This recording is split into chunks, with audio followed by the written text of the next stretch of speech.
મિત્રો ઘણું બધું કીધું છે પણ થોડીક વાતો કરવી છે અને એ જાહેરમાં કરવી હતી એટલે નહોતું કીધું ક્લાસમાં. બધું જ શીખવાડ્યું છે અમે કન્ટેન્ટ સાથે સાથે જ્યાં જ્યાં જરૂર પડી ત્યાં તમારું જીવન કૌશલ્ય શીખવાડ્યા છે.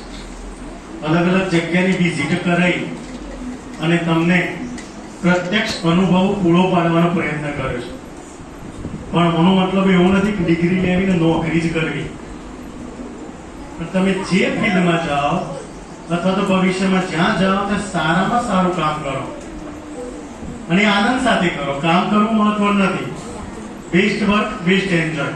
સારામાં સારો આનંદ કરો, સારામાં સારું કામ કરો. કોઈ પણ વ્યવસાય ઉદ્યોગ નાનો નથી. જેમાં રસ હોય એમાં આગળ વધો. હજુ પણ વાત ઉપર ફોકસ કરશો તો સમજાશે, અંદર વાતો ના કરો. જ્યાં તમે ધ્યાન નથી આપતા ત્યાં યાદ નથી રહેતું ને તેવા સમસ્યાઓ થાય છે. આજે ઘેર જાઓ તો ઘેર જઈને પહેલા મમ્મી પપ્પાના હાથ જોજો, મમ્મી પપ્પાની પગની પાંખો જોજો અને જોઈ અને પછી અહેસાસ કરજો કે માં અને બાપના હાથની ચામડી પણ ઉતરી ગઈ છે, પગની એડીઓ પણ ફાટી ગઈ છે મજૂરી કરી. તો શું મારે મારી મજૂરી જ કરવી છે કે મારા ઘરની કોઈ લઈ જવું છે? એ નક્કી કરો. બધું બહુ ફસ્યા, બહુ રમ્યા, બચપન હવે સમજણ કેળવવાનો સમય આવ્યો. ધોરણ 9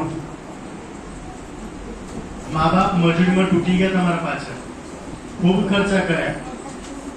એક વસ્તુ ઘેર ઓછી લાયા છે, તમારી ચીજ પૂરી કરી છે. તમને કપડા લઈ આવ્યા છે, તમને ચોપડા લઈ આવ્યા છે. તમારે આવું તો પ્રવાસની ફી ભરી છે, ઘેર આગુ પાછું થોડું કરીને ઉછીના પાછીના માગી લાગી. તો હવે તો સમજી શકો એવા છો. એમના હાથ જોજો, પગની પાંવીઓ જોજો. ખેતરમાં કામ કરી ગઈ અને પગની પાંવીઓ પગ ફાટી ગયા છે પપ્પાના. હાથે પાવડા પચારી પચારી ચોમેટા પડ્યા છે. આ જોજો. અને પછી 9મા ધોરણથી મનમાં પોતાનો ગોલ નક્કી કરો કે મારે ભણવું છે, સારામાં સારું ભણવું છે.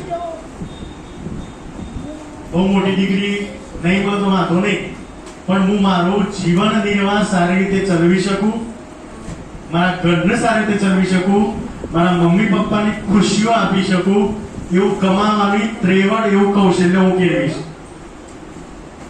9મું ધોરણ આવ્યું એટલે ભટકી જવાના રસ્તા બહુ આવશે,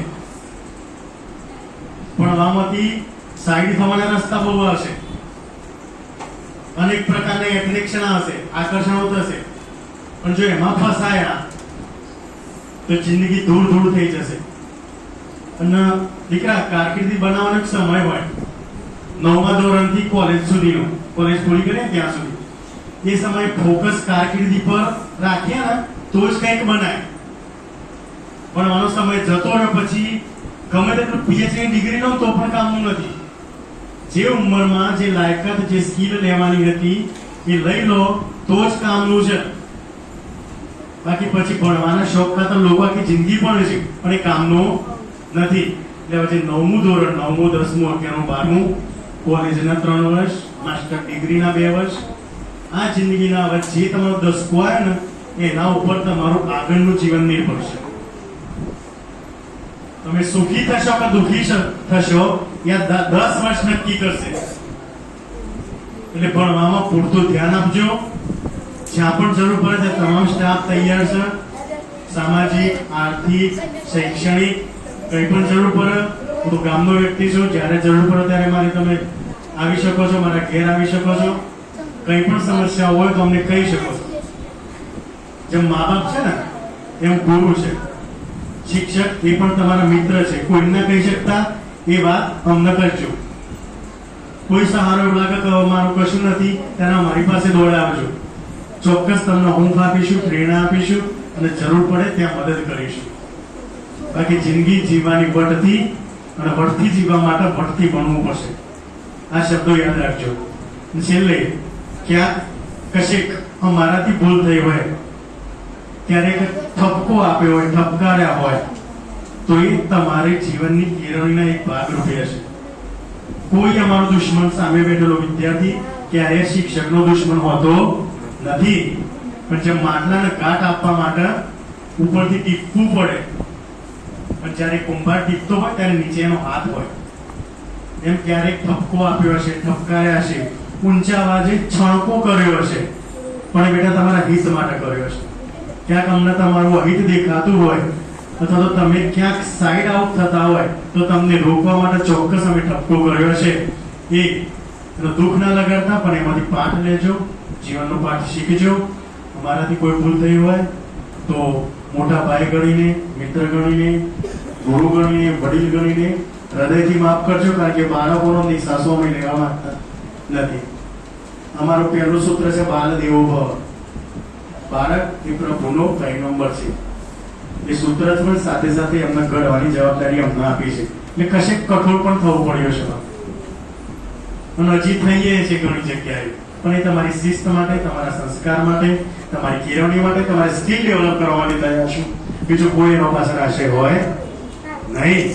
છેવટે એક જીવનનો આ ગોલ બનાવજો. મેં કીધું એમ, હું ગભરાવું એ મારી સાથે કરજો. હું લીટી કર્યો પછી તમારે ગામ होंगे कामयाब, हम होंगे कामयाब, हम होंगे कामयाब एक दिन. ओ मन में है विश्वास, पूरा है विश्वास, हम होंगे कामयाब एक दिन. गाओ. हम होंगे कामयाब, हम होंगे कामयाब, हम होंगे कामयाब एक दिन.